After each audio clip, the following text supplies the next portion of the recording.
My dad raised his wine glass and said, "Vivian's in med school now, Vanessa." Well, she gave up right. The laughter around the dinner table didn't die down. I stood up and walked out. No jacket, no goodbye. Just the sting of winter air as the door slammed behind me. It wasn't always like this. There was a time when I thought being the quiet, dependable daughter meant something. That if I worked hard, didn't complain, and always made room for others, especially Vivian, someone would eventually see me. I used to imagine it would happen during some small, quiet moment. Maybe my dad would peek into my room and see me highlighting passages in my textbooks by flashlight long after everyone else had gone to bed. Or maybe Mom would catch me wiping down the kitchen counters after Vivian stormed out yet again mid-dinner, leaving behind a mess of excuses and eye rolls. Instead, nothing ever came. No acknowledgement, no thanks, just expectation. And yet I still tried. Every Sunday at 6 a.m., I made Dad his bitter black coffee 2 sugars never stirred. I learned how to fold the laundry exactly how Mom liked it, and I used my own allowance to buy Vivian a graphing calculator when she swore she'd never survive pre-calc without one. I was 17 when Grandma Mai told me in a whisper that she'd set aside a college fund for me. "For your future," she said, slipping a small envelope into my coat pocket. Inside was a bank slip $42 $1,000 in a trust in my name untouched since I was 10. She kissed my forehead and added, "Don't let anyone else decide what you're worth." At the time, I didn't really understand. I just nodded, held the slip tight, and promised myself I'd protect it. But that promise got harder to keep. The year I got into King's College London, a full acceptance but only partial scholarship, I sat down with Dad and showed him the tuition numbers. His brow furrowed, but he nodded. "We'll make it work," he said. "Your mother and I will do whatever it takes. That's what family does." I believed him. I didn't know then that "we'll make it work" meant draining my fund without asking.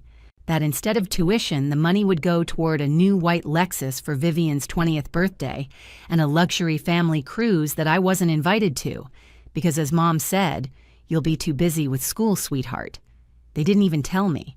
I only found out because I went to the bank to transfer a small amount for books, and the account showed $167. My hands went cold.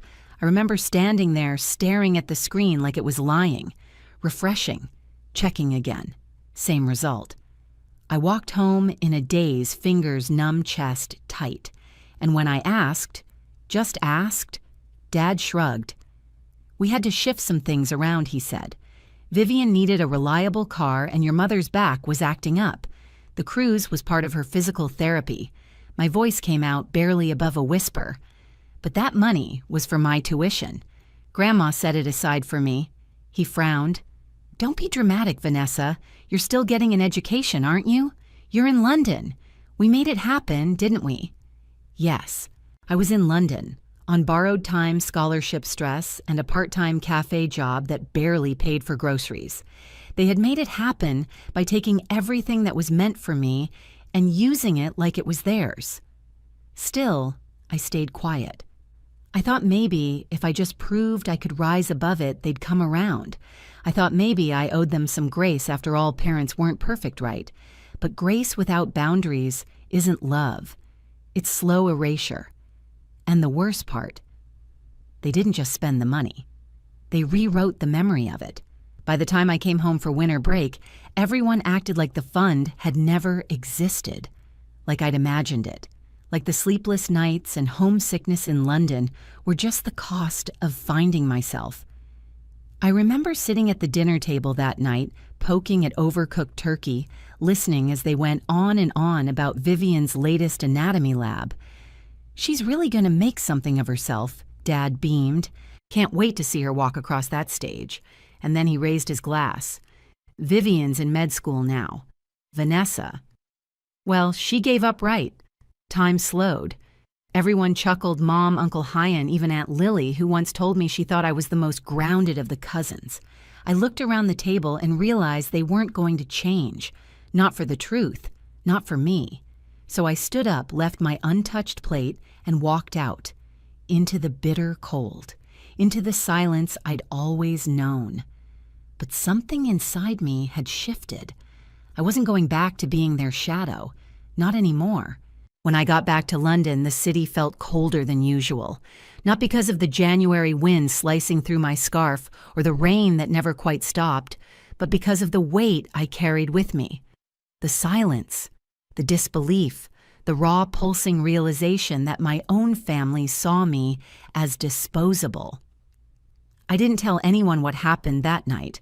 Not my roommate Mia, who offered me a blanket and a mug of hot tea when I stumbled into our flat at 3 a.m. Not my professor when I missed a tutorial and he asked if everything was all right. I told myself I just needed to push through the semester, get my degree, keep my head down. One more year. But it wasn't that easy anymore. I couldn't focus. Every time I sat down to study, my mind wandered back to that bank account emptied behind my back, to the photo Vivian had posted online of her beside her Lexus captioned, "Hard work pays off," to the way Dad had said it. Vanessa. Well, she gave up right.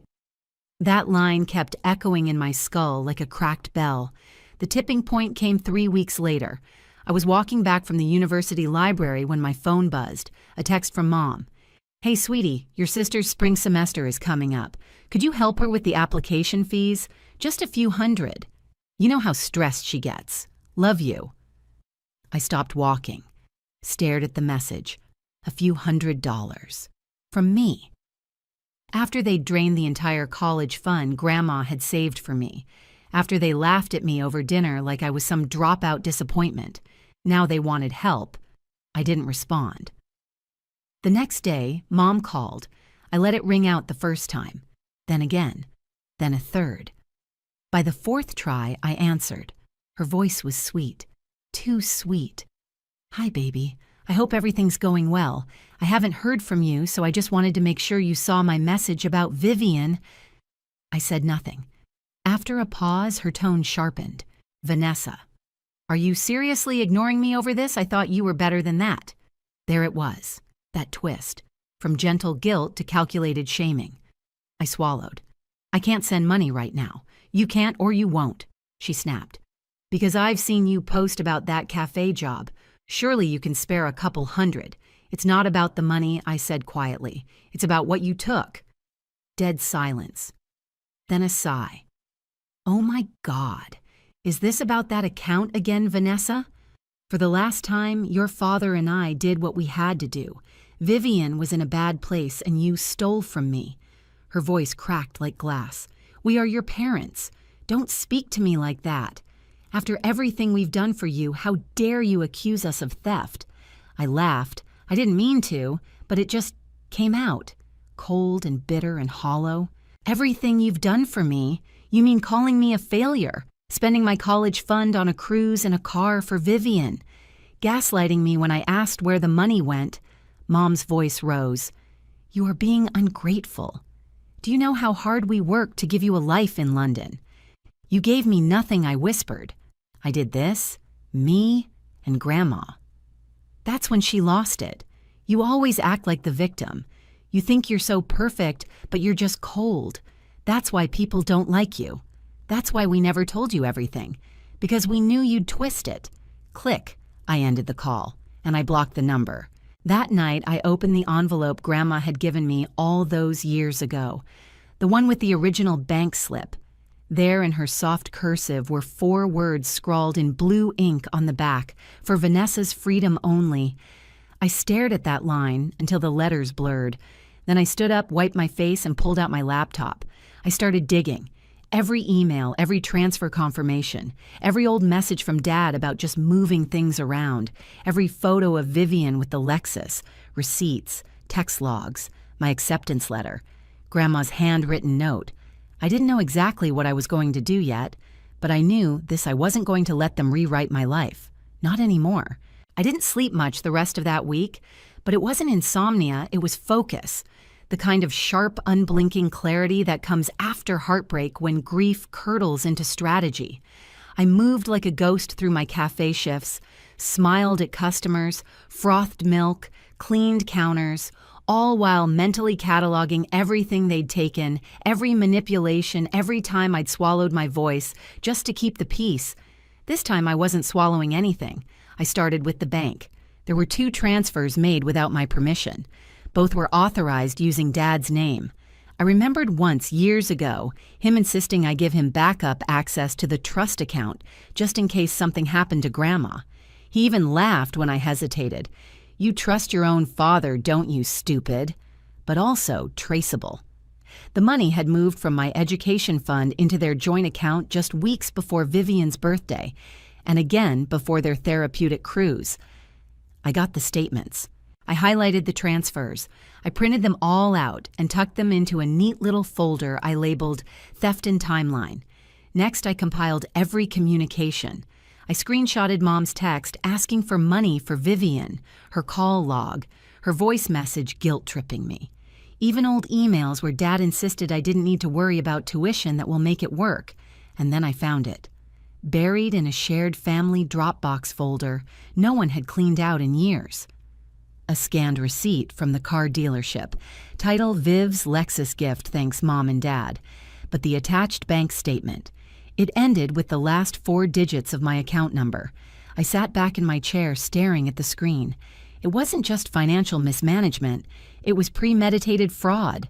They'd signed their names, used my money, then buried the trail under false generosity. But Grandma's words rang in my head. For Vanessa's freedom only. So I didn't storm into a courtroom. I didn't go public. I went surgical. First, I booked a call with a solicitor who specialized in family trust violations. Not flashy, not corporate, just sharp-eyed and patient. His name was Theo, and he spoke with a dry calm that felt like water over hot stone. "You have enough here for civil action," he said, flipping through my scanned documents. "Maybe even criminal. Depends how far you want to take it." I didn't answer right away. Then I asked quietly, "Can we freeze the accounts or flag them somehow?" He smiled. With the right motion. Yes. By the end of the week, we had initiated proceedings to flag misuse of funds tied to the original trust. The courts wouldn't seize anything yet, but they would notify the family. And that meant Mom and Dad were about to feel a very sudden chill. I didn't warn them. I went on with my life. I refocused on school. I doubled down on my thesis, stopped checking their social media, and started walking home through a different route just to clear my mind. Until one morning, my phone rang.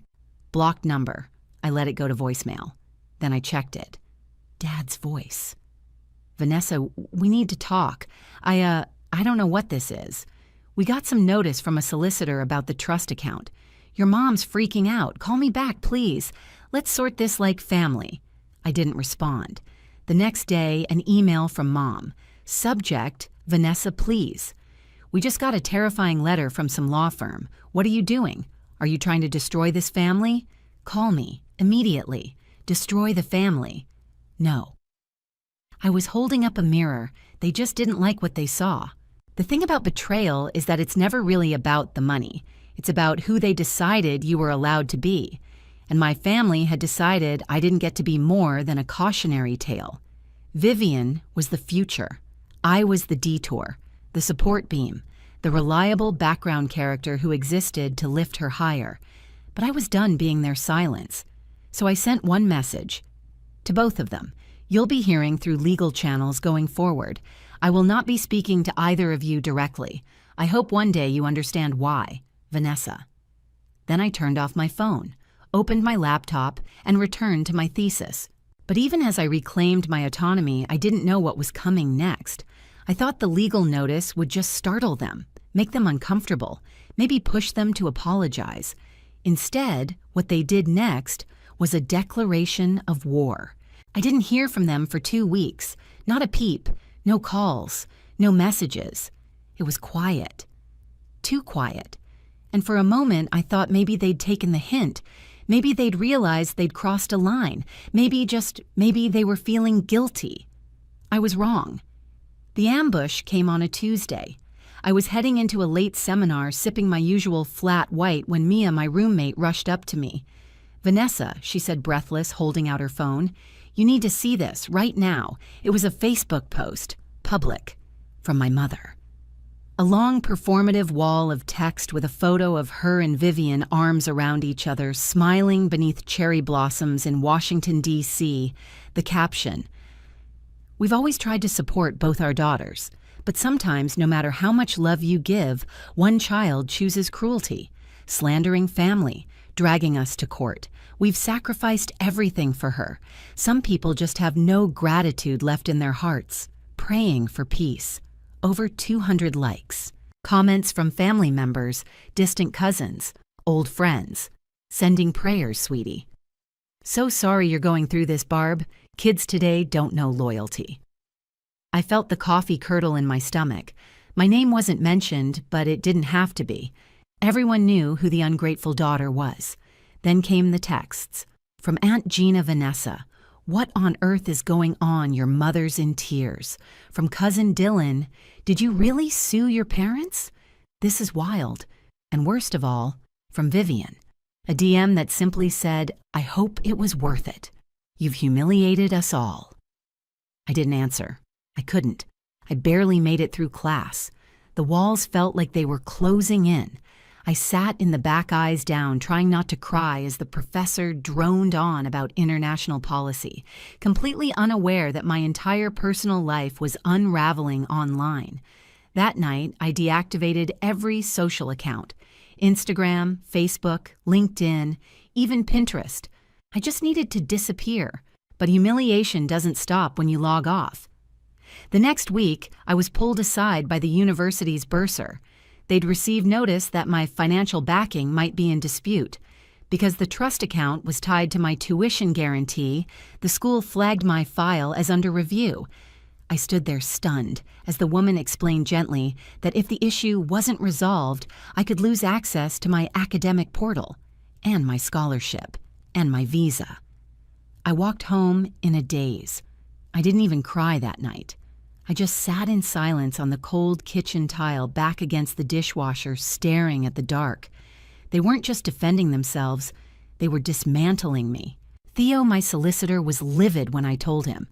"This is retaliation," he said bluntly. "We can move for an injunction, but it'll take time, and frankly, they're playing dirty now." I nodded numb. I had no more savings. My hours at the cafe had been cut. My thesis deadline was looming. I was exhausted, lonely, and suddenly on the brink of losing everything I'd fought for.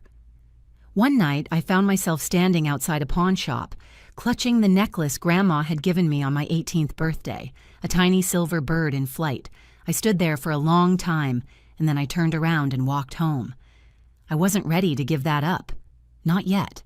The next blow came via email. My part-time position at the cafe terminated. No warning. Reason: conflict of interest. Apparently someone had called the cafe owner and suggested I was under investigation for financial fraud involving my own parents. The email didn't say who, but I knew. Mom once told me she still kept in touch with Mrs. Lambert, the cafe owner's sister. They weren't just trying to embarrass me anymore. They were trying to erase me. And for a while, I let them win. I stopped replying to Theo's emails, skipped class, slept all day, cried at night. Mia tried to help, brought me food, left notes on my door, but I couldn't face her, because I'd believed them. The voices in my head were louder now than ever. "You're cold. You gave up. You think you're better than us. You ruined your own life." I thought I was strong enough. I wasn't. Until the letter arrived. A plain white envelope, no return address, just my name carefully written in ink. Inside was a folded piece of paper. It read, "She kept every bank receipt and every photo, and she told me, one day they'll try to take it from her, but Vanessa will know what to do. You're not alone. Love, Aunt Harriet," enclosed a USB drive. I plugged it in. Inside a folder titled, "For Vanessa," receipts, photos, notes, audio files, Grandma's handwritten notes detailing every deposit into my fund, a scanned will, a memo from the financial planner, even an old voicemail from Dad thanking Grandma for handling the college fund so we don't have to. Proof, all of it. That was the moment everything shifted. I wasn't broken. I was armed. I didn't say anything right away. I just sat there on the floor of my bedroom, lights off, laptop glowing in my lap, staring at that folder.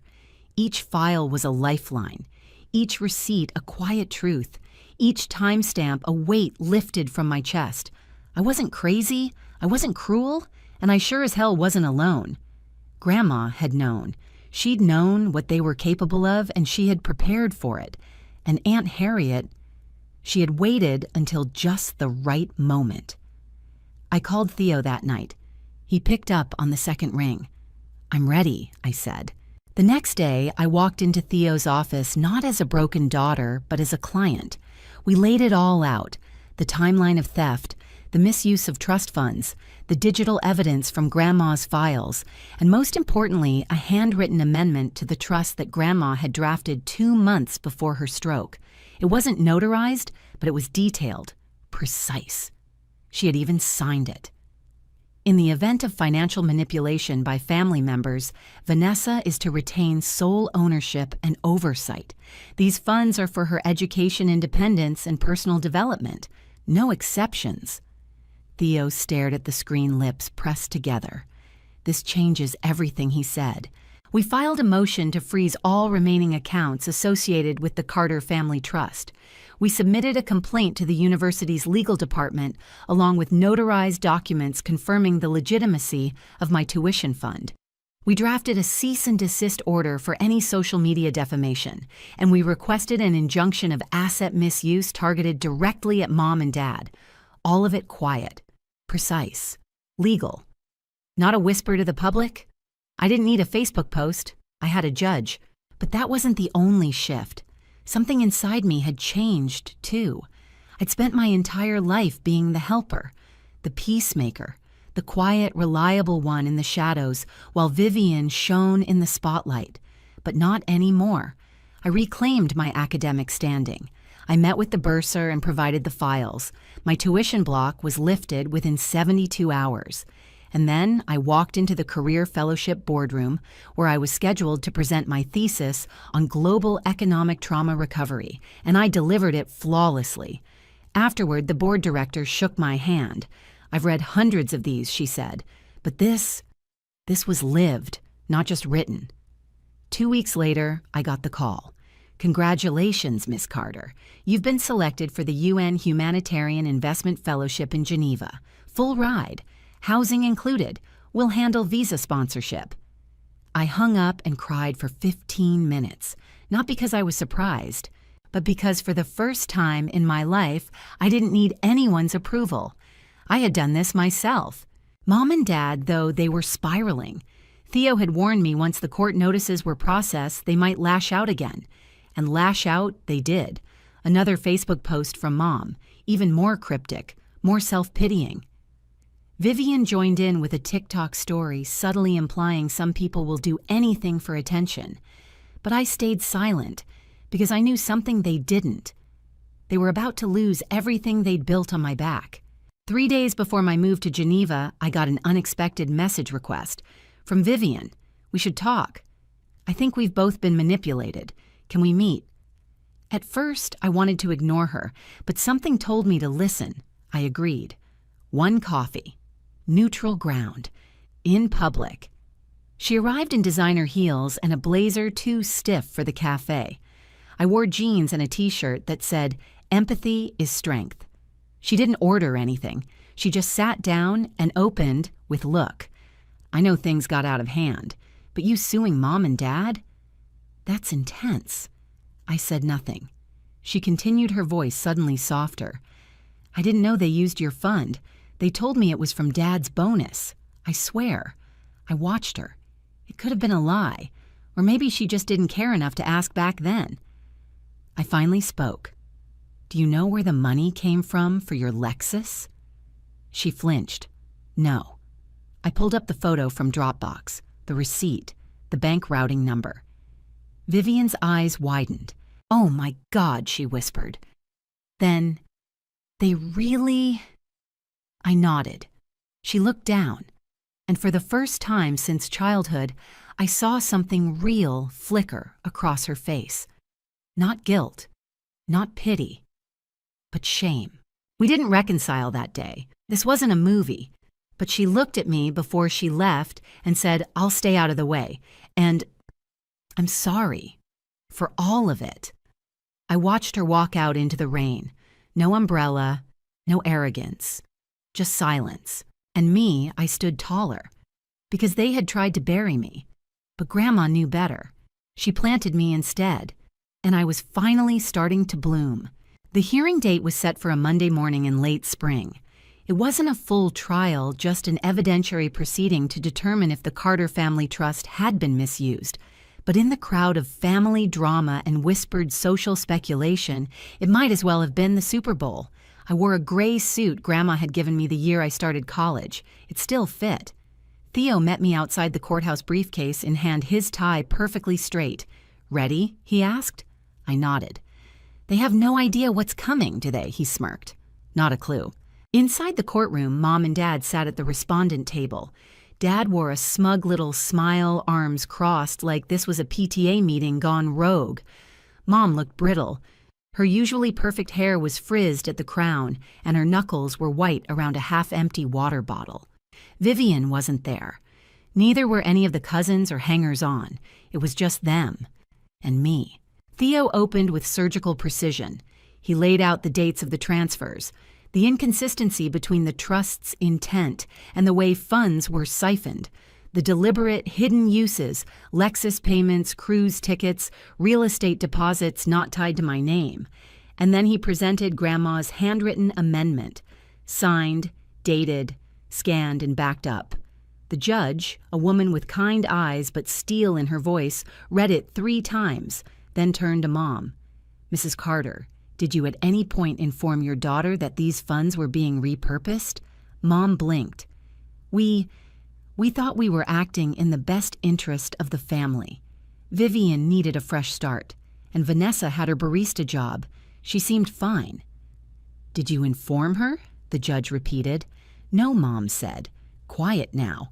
And did you assume access to accounts based on your name being on backup paperwork from when Vanessa was a minor? She's our daughter," Dad snapped. "This is all a misunderstanding." That's when Theo stood up again. "Your Honor," he said, calm and crisp, "my client is prepared to demonstrate that not only was there a pattern of financial abuse, but also public emotional defamation, documented manipulation, and illegal appropriation of trust assets in violation of fiduciary duty." He handed over a folder.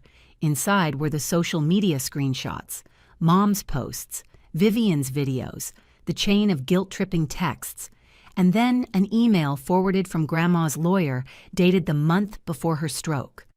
"Please ensure Vanessa retains full control. Her parents have already tried to divert funds once. I want this protected. She is the only one who has never asked me for anything." The courtroom fell silent. I looked at my father. His jaw twitched. He wasn't in control anymore.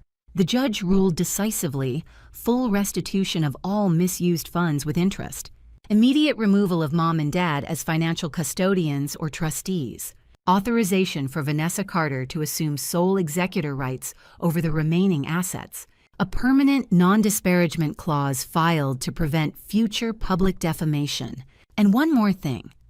A formal written acknowledgement signed by both parents admitting to their breach of trust and misuse of assets. They tried to protest, but the judge simply said, "You can comply or we proceed to criminal fraud charges. Your choice." Outside the courthouse, I didn't cry, I didn't yell, I didn't post. I just walked out into the sunlight, turned my face upward, and breathed. It was done. 3 weeks later, I boarded a flight to Geneva.